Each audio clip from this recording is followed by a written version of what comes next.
श्री सीताराम जी महाराज भगवत कथा के रस रसिक अत्यंत बलवंत श्री हनुमंत लाल जी महाराज एवं भगवत कथा के रस रसिक श्रोतावृंद हम सब बड़े ही भाग्यवान हैं।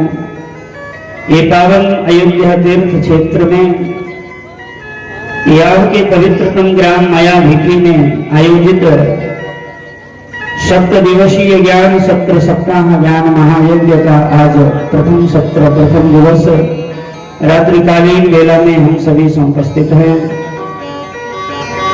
भगवान श्री की जब असीम अनुकंपा हो तो इस प्रकार धर्म सत्र का आयोजन और प्रयोजन करने का सुअवसर हमारे जीवन में मिलता है। ये अनंत जन्म का फल है कि आज हमारे घर में स्वयं भगवान श्री कृष्ण पधारे हैं। क्योंकि जो पीतांबर धारण किए, पीतांबर वेष्टित जो ग्रंथ हैं, ये कोई ग्रंथ नहीं, ये कोई पुस्तक नहीं, ये स्वयं भगवान श्री कृष्ण ही विराजमान हैं। भागवत के रूप में कहा जाता है, भागवत में वर्णन आता है कि तेने यम वाङ्मयम मूर्ति प्रत्यक्षात् वर्तते हरे। स्वयं प्रत्यक्ष रूप में भगवान श्री कृष्ण ही ग्रंथ के रूप में विराजमान है।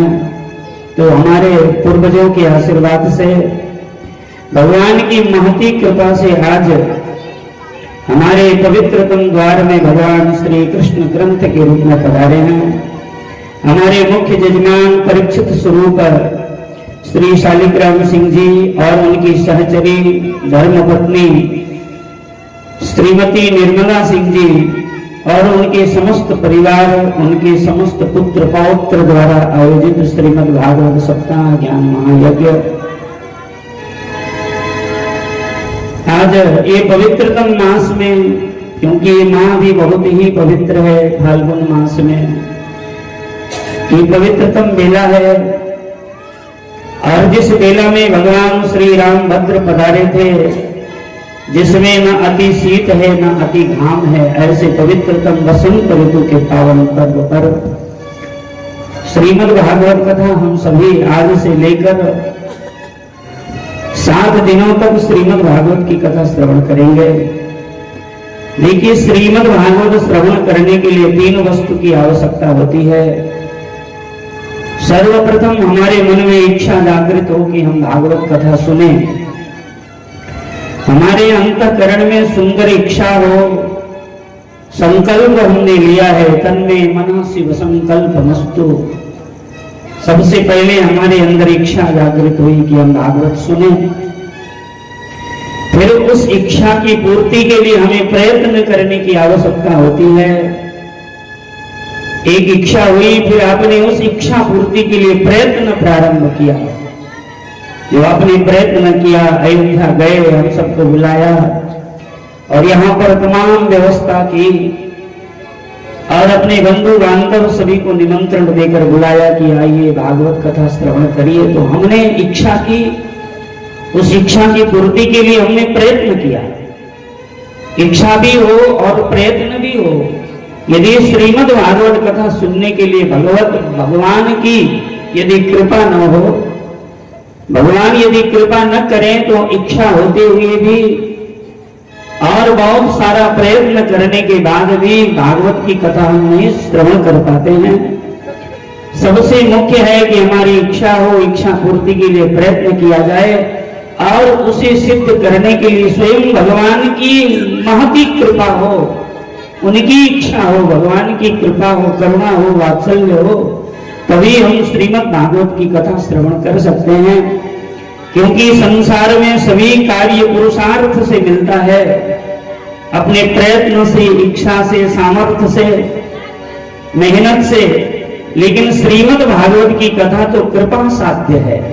यदि आप कहते हो कि हमने सुनी, हमारे द्वारा आयोजित हुआ, तो ऐसा नहीं। भगवान श्री कृष्ण खुद ही इसके आयोजक हैं। भगवान श्री कृष्ण का एक नाम है जजमानस्त्वमेव च, भगवान खुद ही जजमान हैं। और भगवान को पंडित की भी उपाधि मिली है, खरदोष नविराधवद पंडित, स्वयं भगवान पंडित भी हैं, स्वयं भगवान यजमान भी हैं। तो ये इच्छा प्रयत्न दोनों होने के बाद भी यदि परमात्मा की महती कृपा शामिल न हो तो हम श्रीमद् भागवत की कथा कतई नहीं श्रवण कर सकते। ये कृपा साध्य है। ये जब भगवान कृपा करते हैं तभी हम श्रीमद् भागवत की कथा श्रवण कर पाते हैं। हमारे इस सिंह परिवार में भगवान श्री की कृपा हुई है जो आज स्वयं श्रीमद् भागवत जी यहाँ पर पधारे हैं। और आज हम सभी ने मंगल यात्रा के द्वारा श्रीमद् भागवत जी को नगर दर्शन कराया। कहीं भी हम मूर्ति की स्थापना करते हैं तो नगर दर्शन कराने का हमारे यहाँ परंपरा बना हुआ है। तो हमने श्रीमद् भागवत जी को नगर दर्शन कराया और उसके बाद यहाँ पर हम सबने विराजमान कराया। स्वयं भगवान श्री कृष्ण ही हमारे सन्मुख और आपके सन्मुख विराजमान हैं। और ये भागवत इसलिए कहा जाता है कि भगवत प्रोक्तम यद भागवतम, भगवान ने खुद ही श्रीमद् भागवत को कही है। ये श्रीमद् भागवत कथा भगवान के द्वारा निकली हुई है। भगवान खुद ही इसके वाचक हैं, इसलिए इसका नाम भागवत है। और जिसमें भक्ति, ज्ञान, वैराग्य ये तीनों की प्राप्ति जिस ग्रंथ के द्वारा हो सके उसी ग्रंथ का नाम भागवत है। एक संत ने कहा, भागवत का परिचय देते हुए कहते हैं कि भाति सर्वेश लोकेशु गीयते नारदादिवी वर्तते सर्वशास्त्रेषु तस्माद् भागवतम विदु। कहते श्रीमद् भागवत क्या है? कहते भाति सर्वेश लोकेशु, समस्त लोक में 3 लोक 14 भुवन में श्रीमद् भागवत की गरिमा है, महिमा है, उनको श्रवण की जाती है। और इसका गायन करने वाले कोई सामान्य नहीं है, ऐरे गैरे नहीं है। स्वयं गीयते नारदादिवी, स्वयं नारद जैसे अमलात्मा, स्वयं ब्रह्म के अवतार नारद जैसे संत इस श्रीमद् भागवत का गायन करते हैं। और कहते हैं इस भागवत में है क्या? तो कहते हैं वर्तते सर्वशास्त्रेषु, सभी शास्त्र इसमें समाहित हैं। निगम कल्पतरोर गलितम फलम सुखमुखादमृतद्रव संयुतम। श्रीमद् भागवत में क्या है? कहते हैं निगम कल्पतरोर गलितम फलम, समस्त निगम आगम शास्त्र समाहित है श्रीमद् भागवत में। सांगोपांग भगवान श्री कृष्ण की कथा है। भक्त और भगवान का पावन दिव्य चरित्र श्रीमद् भागवत जी में विराजमान है। सज्जनों, श्रीमद् भागवत की कथा हम अपने पितृ विसर्जन के लिए, जो हमारे पितृ अधूरे हैं, अल्प हैं, जो यत्र तत्र किसी भी कारणवश जो मृतात्मा है उनकी अधोगति हो गई हो, तो इसके लिए भी श्रीमद् भागवत कथा श्रवण कराने का विधान है। और इसलिए हम 4 धाम यात्रा करने के पश्चात अपने पितृ विसर्जन करने के बाद श्रीमद् भागवत की कथा श्रवण कराते हैं। क्योंकि ऐसी परंपरा है कि संसार में गया श्राद्ध सते नापी, यदि 100 बार भी गया में श्राद्ध देने के बाद जिन पितरियों का उद्धार न हुआ हो, उस श्रीमद् भागवत की कथा श्रवण करने से मुक्त हो जाते हैं। श्रीमद् भागवतान मुक्ति सप्ताहे वाचनम कुरु।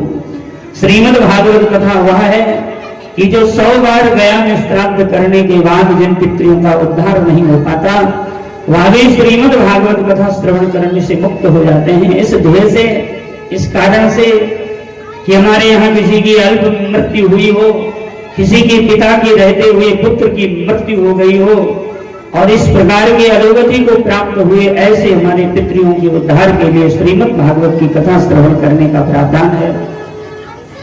और इसलिए जीवन के अमूल्य समय ये श्रीमद् भागवत कथा, ये 7 दिनों का समय आपके पूरे जीवन में अमूल्य समय है। हमने हर प्रकार के समय व्यतीत किया। हमने बचपन व्यतीत किया, जवानी व्यतीत किया, फिर अब बुढ़ापे में प्रवेश कर रहे हैं। हर अवस्था को हमने देखा, हर क्षण को हमने जिया। लेकिन ये 7 दिन का समय आपके लिए अमूल्य है, क्योंकि श्रीमद् भागवत कथा हम श्रवण कर रहे हैं, अमृत पान कर रहे हैं। ये कथा अमृत है। कथा कथा का तात्पर्य ही हमारे व्याकरण शास्त्र के अनुसार कम अमृतम पुष्णाति कथा। ये कथा क्या है? कहते अमृत के समान जो पोषण करता हो उसे कथा कहा जाता है। तब कथामृतम तप्त जीवनम नाथ तवानन शशिस्रवत कथा सुधा रघुवीर। राजा परीक्षित को परीक्षा लेते हुए शुकाचार्य स्वामी कहते हैं, जब 5 दिन की कथा प्रारंभ हो रही थी, 4 दिनों तक निरंतर परीक्षित ने कथा सुनी। जो राजर्षि थे, क्षत्रिय वंश में जन्म लिए थे, हस्तिनापुर की गद्दी में दूध के फेन के समान कोमल सैया पर सोने वाले राजर्षि परीक्षित आज निरंतर 4 दिनों से कूस के चटाई में बैठकर भागवत की कथा सुन रहे थे। सुखदेव स्वामी द्रवीभूत हो गए, कहे, बालक, हे राजन, तुम्हें भूख लगी होगी, तुम्हें प्यास लगी होगी, थोड़ी देर विश्राम कर लो, भोजन कर लो, अल्पाहार कर लो। इतना श्रवण करते ही परीक्षित के आंख में आंसू भर गया और धड़ाम से सुखदेव स्वामी के चरणों में गिरते हुए कहे, गुरुदेव, आप भूख और प्यास की बात करते हो, मैं तो भूल चुका हूं कि भूख किसे कहते हैं और प्यास लगने पर कैसी अनुभूति होती है, प्यास होने पर कैसा तड़प होता है, भूख होने पर कैसे तड़पन होता है, मैं सब कुछ भूल चुका।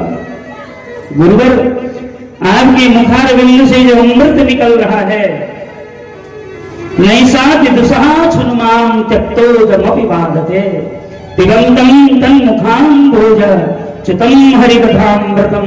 हे गुरुवर, आपके मुखार बिंदु से जब अमृतमय शब्द रूपी जो अमृत टपकता है, तो मेरे कर्णपुट के मार्ग से जब हृदयंगम होता है, हृदय में वो शब्द जब पढ़ते हैं तो हमें अमृत पीने के समान हमें सुख की अनुभूति होती है। गुरुदेव, आप भूख और प्यास छोड़िए, भगवान की दिव्यतम कथा हमें श्रवण कराइए।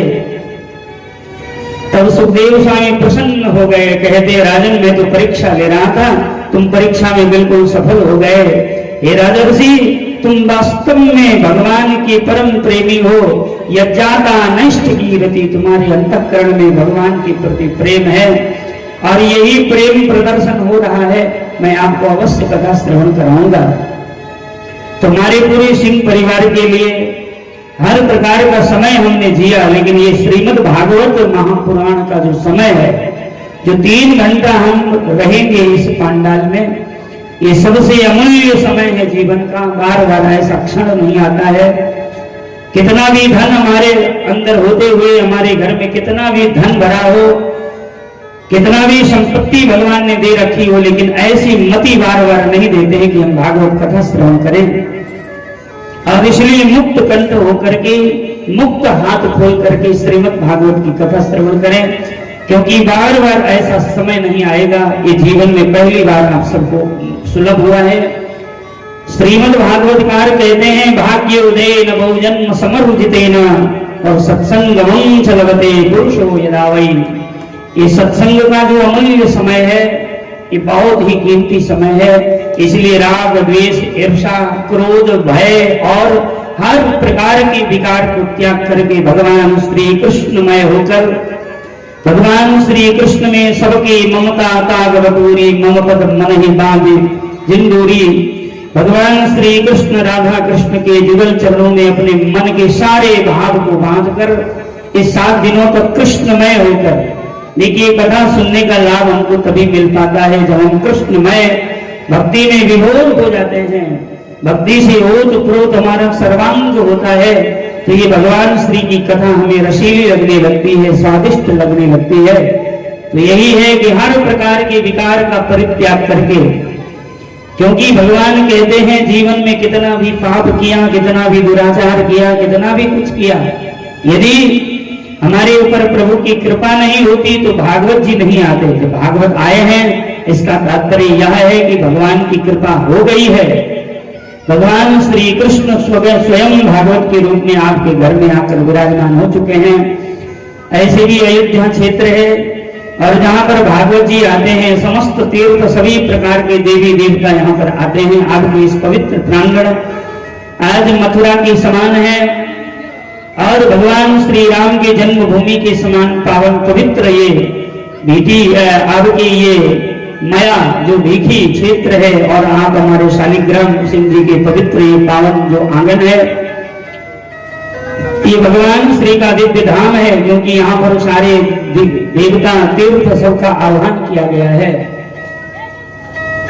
ये हमारे पृष्ठ भाग में जो कक्ष बना हुआ है, उसी कक्ष में हम सब ने वेदियों की स्थापना की है, जहां पर नवग्रह मंडल देवताओं को बुलाया गया है, जहां पर सप्तग्रह देवियां और षोडश मातृका देवियां और सर्वतो भद्र मंडल में सारे देवताओं का आह्वान करके 7 दिनों तक हम इनका यजन करेंगे, पूजन करेंगे, ताकि हमारे घर भक्तिमय हो, भगवान श्री कृष्ण के हम कृपा पात्र बने। इसलिए अमूल्य समय की एक भी शब्द हमारे कानों से छूटने न पाए, ऐसा श्रवण करना चाहिए। श्रीमद् भागवत की कथा एक एक शब्द श्रवण करने के बाद रात्रि में जब आप विश्राम करने जाते हो तो इसका मनन होना चाहिए कि आज व्यास जी ने यहाँ से कथा प्रारंभ की थी और उन्होंने ये कथा सुनाई, उसके बाद यहाँ तक प्रसंग चला है। उसी प्रसंग में हमारा रात्रि भी हो, प्रातः काल भी हो, सोते उठते बैठते उसी प्रसंग का मनन होता रहे और अंतःकरण से ओम नमो भगवते वासुदेवाय इस मंत्र का निरंतर हमारे अंतःकरण से जाप होता रहे, तब श्रीमद् भागवत सुनने का सम्यक फल हमको मिलेगा। श्रीमद् भागवत इसलिए न सुने कि हमारा एक भार है सिर से उतार दें, लोग कहेंगे कि ठाकुर साहब ने भागवत नहीं सुनी। तो भागवत सुनना है, एक भार जीवन से उतार दो। ये भार के निमित्त यदि भागवत सुने तो न तो भार उतर पाएगा और जीवन में कल्याण हो पाएगा। इसलिए भार उतारने के लिए नहीं, किसी को दिखावा के लिए नहीं और किसी को जनाने के लिए नहीं, अपने अंतःकरण की विशुद्धता के लिए, अपने पूर्वजों की कृपा प्रसाद प्राप्ति के लिए और अपने अंतःकरण की शुद्धि के लिए श्रीमद् भागवत की कथा सुनी जाए। और देखिए भगवान श्री की असीम अनुकंपा है कि अयोध्या धाम से हम लोग आए, ऐसा कुछ बन गया कि हमारे पूर्व परिचित एक व्यक्ति थे जिन्होंने इनसे कहा कि भागवत की कथा हमसे कराइए। तो मैं साकेतपुरी में कथा सुना रहा था। साकेतपुरी अवध में भगवान राम जन्मभूमि प्राण प्रतिष्ठा महोत्सव के उपलक्ष्य में सांस्कृतिक विभाग के द्वारा श्रीमद् भागवत कथा राम कथा का आयोजन किया गया था, जिसमें हमारे जजमान के कुछ गण गए थे और उनके द्वारा फिर कथा का प्रस्ताव हुआ। और फिर इन्होंने कहा कि महाराज जी हमारे पास जो भी व्यवस्था पत्रम पुष्पम फलम तोयम योमे भक्ता प्रयच्छति, हमारे पास इतने ही है।